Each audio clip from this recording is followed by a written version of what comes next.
welcome to Served Up. This podcast is where hospitality meets leadership and where we take an honest look at the business of beverage. I'm Bridget Albert. I've spent my career building cocktail programs, mentoring rising talent, judging competitions, and advocating for women in our industry. I'm joined by my co-host, Eric Heemer, one of only 5 people in the world to hold both the Master Sommelier and Master of Wine titles. His depth of knowledge and global perspective brings tremendous insight to every conversation. This is Served Up.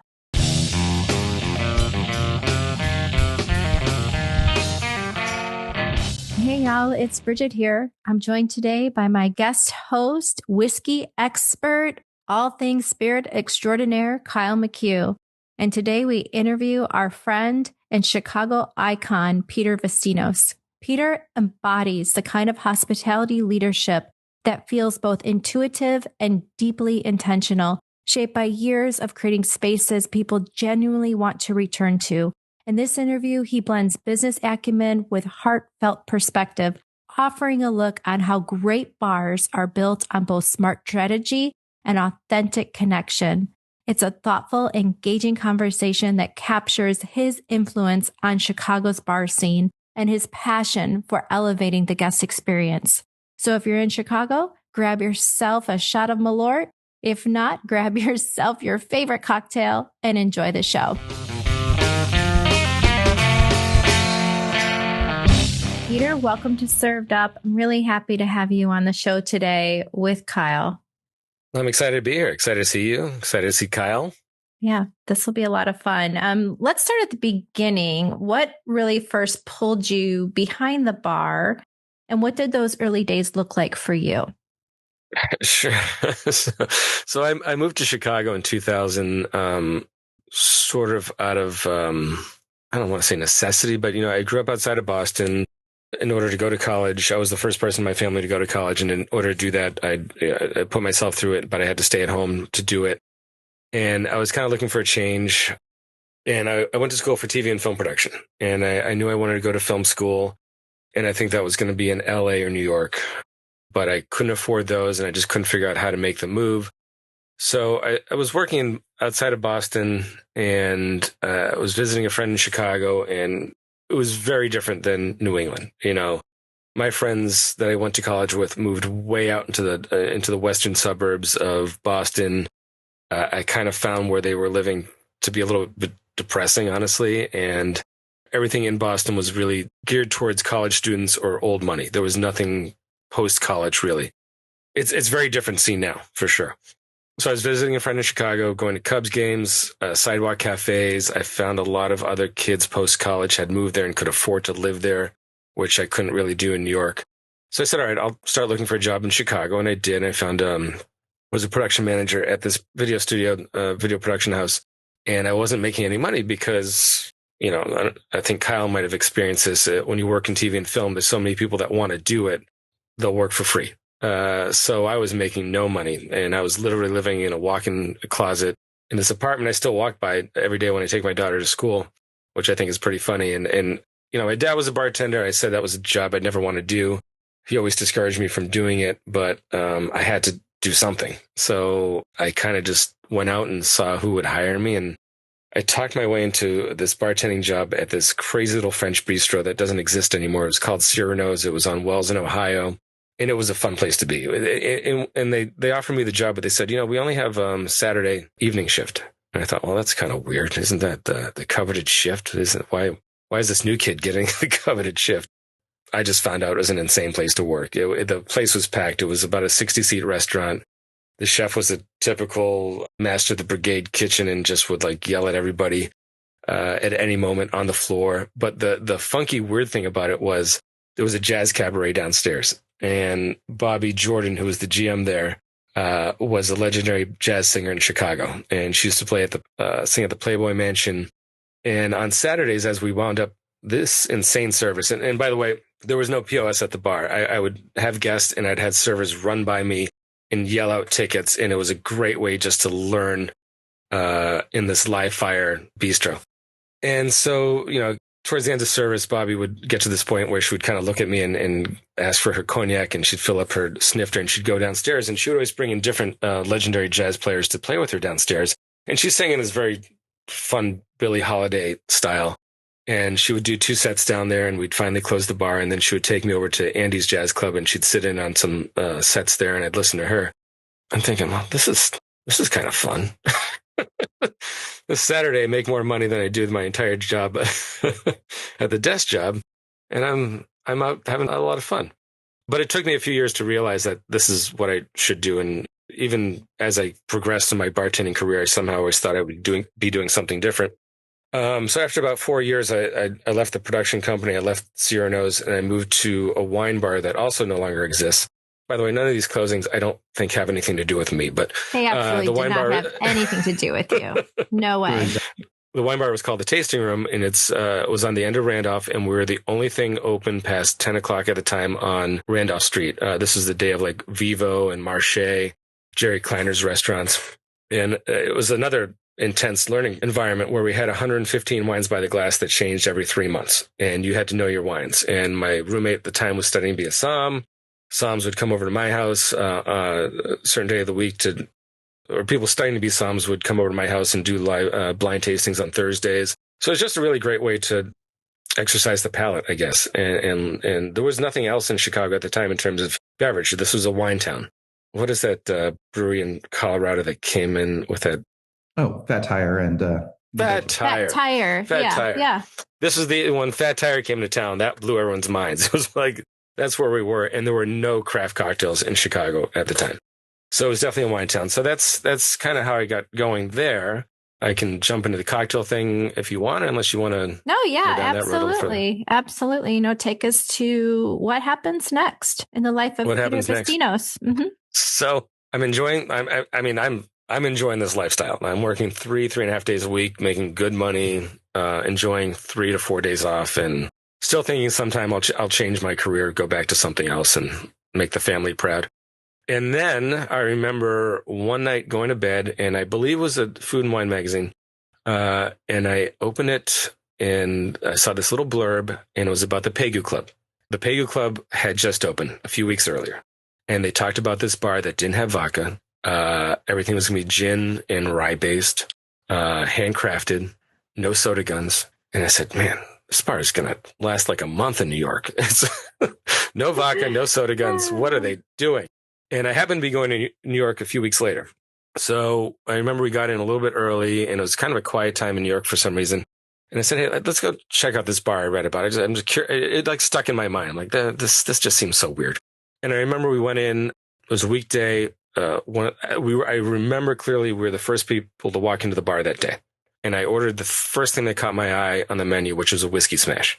And the bartender, pull off the leaves, take the cut fruit, use the muddler, use a jigger. And I'd never seen anyone use a jigger outside of an airport before. And I just remember him taking this block of ice and crushing it with the muddler, smacking it with the muddler, and shaking it. And the sound that ice made in the tin, in the glass, and the pint was just amazing. It was mesmerizing. Strains it out, slaps a piece of mint on there, slides it across the bar. And I said, my God, this is a cocktail. And I was hooked, and I just sat there and drank a whole bunch of them. We kept making trips to New York to find other bars like this. There weren't a lot at the time, but Pegu Club was definitely always like the first and last stop for me. And I would tell people these crazy stories about these cocktails that have rye and gin and egg whites, and no one understood what I was talking about. And I was trying to find other people in the city who were doing it at the time. And a gentleman that worked across at the restaurant across the street from the tasting room said, hey, you got to meet my buddy. His name's John Kinder. And he works at this sports bar up in Wrigleyville. And he does this thing once a week where he's trying to do craft cocktails, and connected with John. And then I don't remember how a connection was made. The next connection was through your class at the academy. And that's where I eventually met some people I'm still very good friends with, including Kyle and Charles and Lynn and Debbie. And Mike Ryan was in my class. Yeah. I don't remember if Todd Apple was there, if he was just sort of on the fringes, as Todd likes to be. But yeah, that was the next coalescing, I guess, of the early industry in Chicago. Yeah, it's amazing how you made that connection with John, and just to find a like mind. I can completely relate with your story as far as like, moving back from Vegas and having these high expectations that every bar I was going to go into was going to be using muddlers and jigs and fresh fruit that were changed out every 3 hours like we did. And then I was like, no, like, oh boy. Well, that was the whole disparity or confusion where you would tell me these stories about, or tell us these stories about the Bellagio and Tony's rules and the fruit being cut out. And then I would go back to my bar and I'd go into the cooler and I'd pull out that dumb caddy and pull off the plastic, and maybe that fruit was cut yesterday, maybe the day before. Right. You don't know. You don't know. Should I cut another one? I don't know. I still have some limes in there. But... Right. Yeah. Just cut what you need. And, during my days in Vegas, at least for Vegas, I can speak to, right? It was only happening at the Bellagio. It wasn't happening like at our competitors, like at Venetian or MGM or anything like that. It was just happening there. So it was really, the whole time for me personally, was very exciting to meet like minds like yourself, like John, like Kyle, like Charles Jolie, like all the folks. And I'm still friends with, majority of everyone today as well. So it's a very special time. But from there, you really took it to the next level. So can you bring us a little bit up to speed to what you're doing today and fill in some gaps? Sure. Well, I was at the tasting room for a while, and, we were still doing this thing on the fringe, and my time was kind of expiring at the tasting room. I think I'd been there 4 years, and it was, if you're not moving up in a position, usually 3 or 4 years is probably time to find something else. And I wanted to do more cocktails. I knew that's the direction I wanted to go in, and the tasting room was solidly wine, and there wasn't a cocktail thing there. And Sepia was opening, and I put in my name for bartender at Sepia, and I got the position. And they said we were jiving. They were making trips to New York. They wanted to be a craft cocktail bar. That was their whole shtick. But we were getting closer and closer to opening, and they still just had this test menu that was part of their investor capital raise proposal. But nobody was taking charge of it. I mean, everyone was too busy opening a restaurant. So I finally said, hey, we don't have any recipes. We don't have a formal menu. Can I do this? And they said, sure, just take it, run with it. And I ran with it. And I would bet if I pulled up my early recipes at Sepia, I would be mortified to look at them. No way. But they weren't. No, they were delicious. I was a patron during that time. So they're timeless classics. Well, I mean, this is the thing. You can't always reinvent the wheel. And I think books like the Cocktail Codex are a great example of that. We can boil this down to certain formulas. And at the end of the day, that's what we did at Sepia. We took classics and we made riffs on them, and people enjoyed them for several reasons. I think they were experienced what I had experienced at the Pegu Club years before, of like, wow, this is what a cocktail should be. It's not key lime pie martini. It has good spirits, it has fresh juices, and it's well thought out. From there, I was there about 2 years, and then Danny Wirtz came by, and he's like, we're looking to start this program, which is actually going to go against Southern and Bridget, and we want to develop this for Wirtz, which was Judge and Dolph at the time. He kept meeting with me, and I kept going home saying to my girlfriend, like, Danny keeps asking me for suggestions for someone to do this job. And she says to me, you idiot, he's asking you to apply. You just apply. I'm like, no, he can't be. So I then applied and got the position with the Wirtz family, which was a little weird. I mean, aside from, I think right now it's a very well-developed program, but I think at the time it wasn't much more thought out than we want to create this position. So on day one, they didn't know where to put me. They gave me a tiny office right next to Rocky's office. This is when the Blackhawks were in the thick of winning their first champion. So the office was insane with Blackhawks players, the management, PR team, and I'm just sitting in my office at a desk with like no product, no shakers, no nothing. I'm like, what's going on here? So it developed after a while, but it was a little difficult for me because I didn't have the tools or the setup for success, which again has been rectified over the years. But now, just like I found myself going to Chicago from Boston, I then started visiting San Francisco, and I was, everyone was facing New York in terms of the cocktails.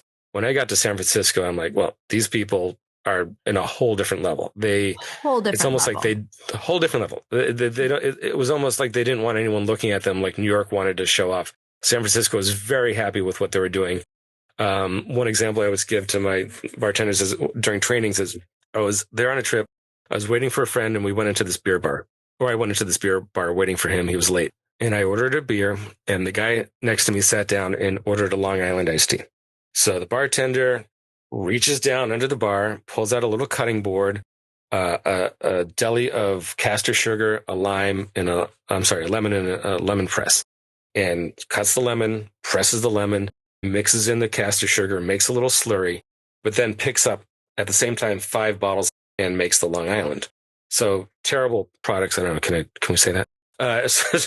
Picks up 5 well bottles, pours it in, and makes it the Long Island with well product, but took the time to make this sour, this slurry. And that's what I found across San Francisco it was just the standard. We didn't have cocktail bars. You didn't necessarily have, you would have restaurants or bars executing on all levels. The cocktail program wasn't necessarily called out as being specific. It was just part of the overall program. And this is when, and I'm sure you have experienced this more than anyone else in Chicago. I would go back to my accounts and talk about fresh lemon juice, and they would say, "Where do I get lemon juice?" Yeah, it was the most ridiculous thing in the whole wide world. It was like they didn't come from lemons. It came from another planet. That's exactly it. Where do I get lemon juice? So I spent a few years in San Francisco. What I ended up doing there was helping some friends open bars around the East Bay and in San Francisco. And then I was asked to come back to Chicago to open up Michael Jordan Steakhouse. And I was kind of in a spot and position to do that. And my experience from opening bars and from working for some very tough bar managers in San Francisco. I worked for one bar manager where we had a 3-well stage bar. And when we broke down at the end of the night, we would stand there like chefs on the line with our hands folded until she came around and ran her finger all over everything. And if there was a spot of anything wet or sticky, you redid your whole breakdown. So that was kind of the standards I was bringing to Chicago. And I opened up Michael Jordan Steakhouse on Michigan. And I think we did a pretty good job with that opening. But yeah, I brought a lot of my experience from San Francisco to that opening. And from there, I just started on this role of not intentionally, but I guess consulting, just opening bars for people. It wasn't the intention. And it's funny, I'd go out for positions, full-time positions, and people would say, "Well, you're doing pretty well consulting." I'm like, "Yeah, sort of. But I'd like a regular paycheck." But yeah, that ended up being me for a long time, just consulting on spots and training bar teams. I want to jump back, Peter, to that time when you made the move to Sepia. Tell the audience what was going on in Chicago at that time. And that's about the time that we met. I don't think we met when you were at the wine spot, although we were both doing wine heavily at the time, because that was the game in town. Like you say, craft beer was brand new, and New Belgium was only coming in bombers. It only came into the market in 22-ounce bottles at that point. That was such a weird time. So who were some of the other folks that you met then, and what was the scene like? Because really that was the dawn of the neo cocktail movement in Chicago. And like you just pointed out, San Francisco was doing its thing kind of more quietly. New York was doing it very loudly, on brand. But we were really around for the origins of that movement, the three of us and a lot of other friends and colleagues at that time. So what was the atmosphere like as you opened up Sepia? It was the atmosphere was still very much a novelty. We opened up in July of 2007. I think Violet Hour opened like a month later, and then Drawing Room, I believe, opened that October. So luckily there was all three very different. Violet Hour being its speakeasy style, Drawing Room being more of a cocktail lounge, and Sepia being more of a restaurant. So I think that was beneficial to have these 3 places that offered different service styles, but it still seemed a novelty to people. Like you have to go to this spot, and these places might not be doing that much longer. So get it while you can. And we would go support each other, but it was rewarding to serve a good cocktail, but it was also very frustrating to have to try and. I remember I literally had menus thrown at my head at Sepia in the opening. People didn't see a martini menu, and they'd just throw it back at me. And then where's your martini menu? And you'd have to explain that was those times. Your menu was, one side was cocktails and one side was martinis, and martinis was anything creamy, green, key lime pie, and that was it. So at least we had the three of us going. I think one of the big openings that cemented it after those three was Mike Ryan and Sable. That brought craft cocktailing into kind of more of a bustling hotel, street level, downtown. Very accessible location. to so many people, the location. Yeah. It always reminded me of what Eastern Standard was doing in Boston, where you could be in there for a Red Sox game, you could be there for a conference, but if you knew what you were doing and you trusted the bartenders, you could have a great time at that bar, diving into some champagne, wine. They had a great rum selection, or have a craft cocktail. So I think Sable really pushed Chicago to the next level in terms of cementing it. And another San Francisco friend, Jacques Bezinduit, really behind hiring Mike Ryan, who came out of the kitchen and then was part of the opening team as the chef at Violet Hour. All of these places gone too. Interestingly enough, all these high quality run by some of the great names in the industry. Mike was at Moto, I believe. Yeah. At that point, when he came in, and hired an all-star team there as well when Sable opened. I mean, it really was a lot of the kind of up and coming other folks, right, who had of like minds, great spirits, fresh cocktails, fresh approach, and meeting a ton of folks that had really kind of started sometimes in the origin of that Violet Hour and that New York style. And then what almost got defined as the Chicago style, which our mutual friend Charles Jolie and some other folks had employed as well. I mean, Lynn House coming out of these world and working there. And that was just such a fun time where we all knew each other. Anybody who was working on this. And Bridget, which she hates talking about, I mean, she was really a unifying force for so many because she was found so many of us in the first place. And Look, I made a gazillion mistakes in my path for sure, like fucked up stuff. We all know. Like I didn't have a clear plan. I just had passion to hopefully give folks what I received in Vegas. But with that, I didn't have a clear plan at Southern Glaciers when I started. I didn't have a shaker either. If any of us had. I had nothing. I just had like excitement. And sometimes I would make mistakes and sometimes I wouldn't. But I am happy that for whatever it's worth, my time brought people together. And that's it. I think that's huge. I mean, I think if we didn't have that coalescing of minds and passion, it wouldn't have gone any further. I remember my first Bartenders Guild meeting in San Francisco, where I had just moved there and I RSVP'd for a tequila seminar, and I showed up 15 minutes late, which I thought, according to Chicago time, would have been still 45 minutes early. I walked into a sherry tasting here in Chicago this week on time, like 2 minutes before the start. I was the first one there, and they thanked me for being early. I said, "Are you kidding me?" So anyway, I walked in this seminar 15 minutes late. I opened the door, and I remember about 30 heads lifting their heads up from the paper and looking at me. And the room was silent, and they stopped, and they got out another tasting set for me, and everybody waited till I was sat. And I was mortified, just mortified. Oh my God. And in San Francisco, you could be part of the Bartenders Guild. And this is, along with Vegas, this is really where the modern Bartenders Guild, I guess, rebranded, started again. You could technically be part of the Bartenders Guild out there, but unless you were really allowed to be in the fold, you weren't in the guild. So you had to have some level of respect out there for sure. That's a great jumping off point too for me. I want to now kind of flash forward, Peter. I mean, again, you went from opening MJ Steakhouse, doing a lot of consulting work all over the US, a little bit internationally. And then, you moved out of market for a number of years and moved to California, you moved to the Carolinas, South Carolina. And you came back here, and now you've got some deep roots in all the different ways.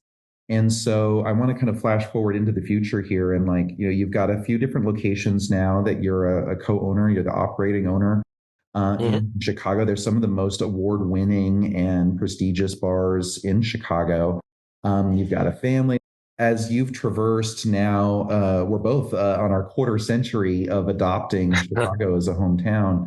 Yeah. How, what's that evolution looked like? Like, how have we gone from where does lemon juice come from to where we are today, both in your life and, as an industry? I think the catalyst has been operators, just some of us who are part of the early fold becoming operators.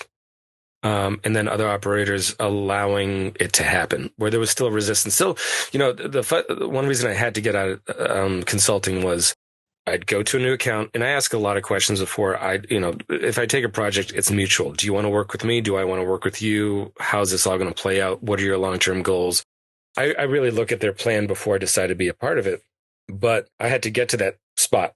In the early days of consulting, you'd be so desperate to take anything, you'd jump in and you would be called into these meetings and they would say, oh, I want to be exactly like this bar. I want to be like this restaurant. I travel all over the place. I'm enamored by this. How do we do it? And then you start to tell them. And then they very quickly say, well, I don't want to do that. I'm not going to spend money for this. I'm not going to train. I'm not going to build this equipment. I'm not doing any of this, but I want this result. And you could never achieve that result. So you try and bandage the whole thing together as best, triage the whole thing as best as possible. And at the end of the day, they'll say, what? It's not working exactly like I thought it was going to work. Well, you only built one well for a 200-seat restaurant. You spent 3 hours of training your bartenders, things like that. You don't know where lemons come from.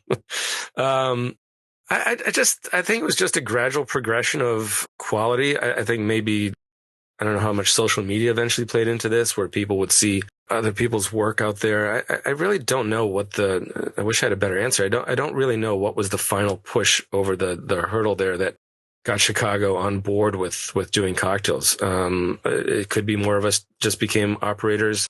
Maybe people just saw the success in it. I would probably guess it was a lot of customers. Most of this has to come from customers asking for better quality. I think the old fashioned had a big play in this. We opened up Sparrow right around those Mad Men days when the old fashioned was everyone's go to. I don't know. What do you have an answer? Do you know why? Do you think what got us over the hurdle? I always think that in Chicago, it was the unification. You know what I mean? It was the pulling together. Well, and another thing that was happening at this time that back at that origin time when you were at Sepia, which I don't think gets enough credit, is you were writing for Time Out. So Yeah. you were able to bring the attention through Time Out, which was a print magazine for the kids at home. Paper was used to print on a weekly basis. I mean, it's unheard of in the modern lexicon. But you had a byline there, and you were able to bring attention to all this work of all these folks that you met, that you respected, and that respected you in return, because you were one of us walking into these spaces and spots. And I think that opened the door to a lot of people who were mystified by some of the hocus pocusery that it felt like, but when it wasn't a lime green martini on the list, it was something really completely new in a glass that wasn't a Gibson's sized. And nothing against it, but it set a precedent in Chicago, these 12-ounce martinis that were vodka based and warm by the time you got started. And all of a sudden we're bringing Nick and Nora glasses and a completely different approach to things that took Chicago culturally a time to adjust. I'm steps away from Gibson's right now. Everyone knows I can handle a martini, several martinis, several plus martinis in a night. I went to Gibson's not that long ago and ordered a martini. 3/4 of the way through, I needed someone to send me home. I could not. I could barely find the front door. It's intense. It's an experience. Yeah, and again, like that's what I say. It's really, and still today, there's still some cultural pushback. And we were talking about it before. You saw it at work in both of your respective places. We saw it to every account we walked into. We saw it with every bartender we trained. Like, how do I press the juice on this piece of citrus to get the extract? Like, we were constantly pushing the bar everywhere we went every day against what everybody knew to be fact. It was like going out and saying the world is round to a bunch of flat earthers. Who does not get enough credit for those? You just said that 1,000%. That's how it felt. Yeah. And who doesn't get enough credit? Is Chris. I think Chris was part of it, and Rudy. Remember, was it McCormick and Schmidt did one of the Chicago had that Yes. the test location? Yes. And they were right here in the Gold Coast as well, Mhm. and they had that. You reminded me of it, Kyle, when you said the press, because they had that juice press, that big clunky cast iron, I think, juice press that would sit on the bar top, and I'd go in there and order pisco sours, and they would press it fresh. And that was just, they don't get enough credit for that. I don't think McCormick and Schmidt ever ran with that program, unfortunately. But it was like a tight cocktail. Yeah, it was a tight menu of like 10 cocktails. That was fantastic.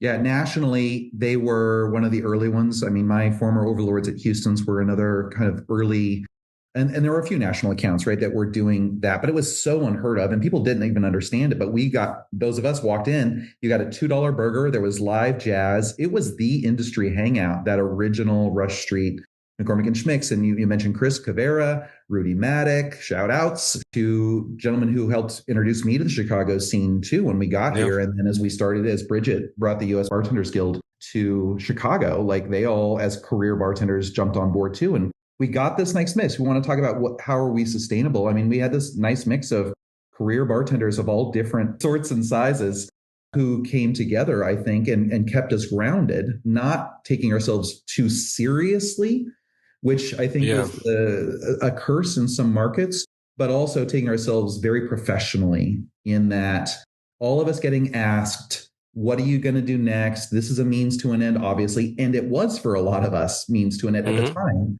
And we found a career. I mean, we found a community. Yep. I think there was a hunger during that time, especially to really transform bartending into its true profession. There was a great hunger for education. There was a great hunger to do things the right way. And there was this really cool hunger for creativity that I had never seen. You know, people really just pushing the boundaries, doing a lot of weird shit too, you know, that did not last. But, you know, really holding on to some things, which I thought was a cool thing to be part of. You know, a nod to the guitars that are behind you on the wall there. Where do most of bartenders come from? They're, you know, art school graduates, theater students. There's definitely a creativity, a passion there. And how do you express that while making money and sort of being on stage? It sounds a little cliche, but bartending can fulfill a lot of that. 100%. Peter, again, bringing it up modern day, you've got three incredible bars working in Chicago right now, starting with Sparrow that just had its 10-year anniversary. You've got Bisou in the West Loop, one of the hottest neighborhoods in Chicago right now. And you've just opened Double Fun. Now, again, blocks away, as you say, from Gibson's, as we were talking about, one of the icons of Chicago restaurant culture forever, one of the most profitable restaurants working in the U.S. forever. Yeah, for sure. Definitely a success story. In the modern day, tell us a little bit about what that experience has been as an operator, and what brings you joy going to work every day, and and what are some of the things that keep you up at night also as an owner operator. Sure. The scene is always dynamic out there. I think especially in terms of income. Kyle, you mentioned timeout earlier. I always think about the reader that would come out on Thursdays, and I would open it up and I would figure out where I would go eat for the week, because I would go right to the happy hours and I'd find out where I'd have my 10-cent wings, my $1 burgers, my $2 beers, and I could go out with $10, maybe $15 and have dinner and be fine. And I am blown away, and I check IDs at the doors a lot. I'm blown away by the 22, 23, 24-year-olds that come out all hours of the night and will spend, I think our cocktails are reasonably priced for what they are, but, $15 to $20 for a cocktail and have multiple rounds, when that $15 was my whole meal ticket for the day back in the day. So I think there's definitely a shift in consumers. And I'll get to the first part of this question, I think, last. It was funny. My daughter was watching Beauty and the Beast the other day, and I was in the other room, and that song came on, Be Our Guest, Put Our Service to the Test. And it just like floored me, or just stunned me. There was just something about it that I had forgotten. This idea of being able to walk a guest through an experience, to be kind of a true influencer in the terms of like just helping them discover something, a new pairing, a new spirit on the back bar, a new cocktail. I don't think we often get that opportunity anymore. I think a lot of people come in extremely overly confident. I don't think there's the culture we're in right now is not a pleasant one in a lot of ways. Everyone is on edge and barking at each other. I hope the bars are a refuge to people. That's how I keep pitching it. I don't want to distract from people's experience in multiple ways. That could be through TVs, or it could be through loud music. It could be through certain signage. I try and be a neutral space for people to try and enjoy the conversations. But I know my bartenders struggle with that right now in terms of how entitled a lot of people can be, and don't want an experience.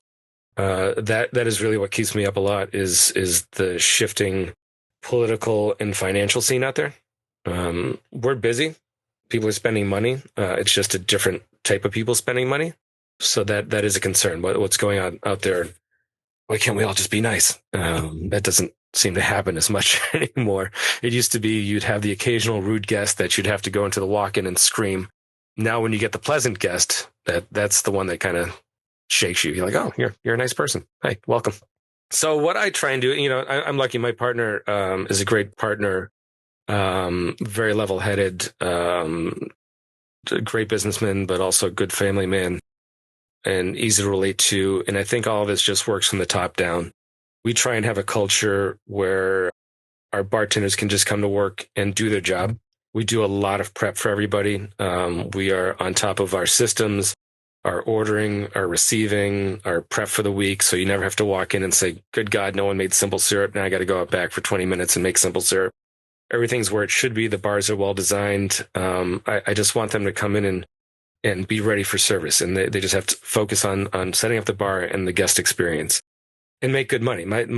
What I get satisfaction out of right now is if I can provide someone a place to work that is, I don't want to say stress-free because we know how stressful this business can be, but if everything can be, if we can set them up for success as best as possible, and they can make a good living, a very good living, working 4 days a week, and we offer things like health insurance, that is what gives me satisfaction right now. At Sparrow, which has been open, like you mentioned, 10 years. I can't point to the other bars because they haven't been open as long, but we have people at Sparrow that have been here 7-8 years. And 6, 5, 4, and they don't seem like they plan on going anywhere at the moment. But again, they're making a good living 4 days a week, and the environment. We don't do anything that adds extra stress, I don't think, to their workday. So that's what gives me good satisfaction, just providing good places for people to work. It's so full circle, right? From what you just kind of led off with of coming in and the money you can make in 3-4 shifts. And that was how it was back in those days. And that you're able to provide that. And in a world that doesn't have things like healthcare or other security, that's something that you're providing that folks, you're saying 4 or 5 years, you got to move on from some of your early jobs. Now it's like, why would I move somewhere that's taking care of me, that's a home, that's producing a quality of product and experience for my guests and me and my colleagues that not everybody else is choosing to do or able to do. I think that's really special and important. So as a part of that community in every way, thank you for that, the great work that you guys have done with your spots and as leaders. I was going to say, going back to great callback, by the way. But I had mentioned that my dad was a bartender, and he worked 2 jobs, eventually just one, and he worked at this fantastic hotel bar in Boston. But same thing, he went to work and made money for the family and was able to raise us doing that. I think, speaking of social media influencers, I think sometimes people get too distracted with that, especially these days.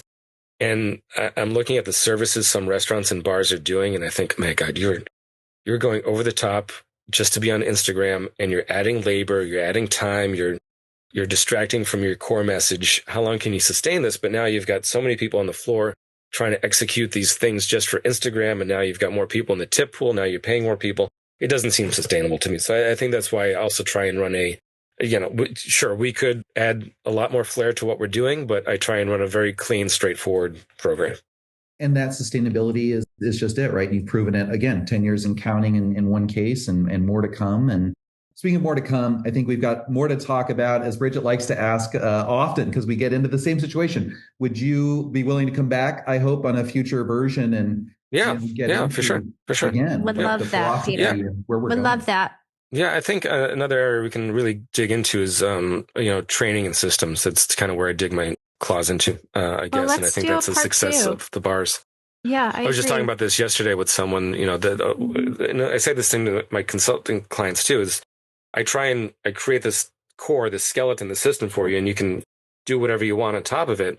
But should you decide tomorrow that your Italian restaurant's going to be a tiki bar, you can peel that off, but the systems can stay in place. Well, let's keep that as a cliffhanger for our next conversation. We're going to get into, to how to build those systems in the bars that work and your passion, behind it. And I also would like to include in that, if you wouldn't mind, because I would like to bring Kyle back as my guest co-host. And something I think that's unique about this episode we didn't even get to tap into is that you are both fathers. Yeah. And there's a whole nother discussion. Being a parent in the industry, I'm a parent as well. You and I, Peter, both have girls. Kyle has boys. I would love to dive into that. But with that said, Peter, I want to thank you for all of your energy, all of the brilliance that you have brought to not just to Chicago. The work that you've done, it definitely shows itself across, not just in our city. I don't claim to be from Chicago. I live here in a little suburb, but when I get to visit one of your spots, it really brings a smile to my face. And I've been to them and it's wonderful. Well, thanks for bringing absolutely us together. Wonderful. Thanks for being our catalyst. Yeah. I mean, if it wasn't for that academy, we wouldn't have met. But Kyle and I wouldn't have met so many friends. And it was one of those things that really brought us all together and said, this could be serious. Yeah, and it is. And it's just a lot of fun. I really enjoyed our conversation today. And with that, I just want to wish you just some great health and a lot of peace. And we'll see you next time on Served Up. Thank you. Thanks for having me. Thanks for listening. Served Up is brought to you by Southern Glazers Wine and Spirits. Produced by Zunu.online. Music by We Killed the Lion can be found on Spotify. Make sure to subscribe to be notified of our future Served Up episodes. Cheers.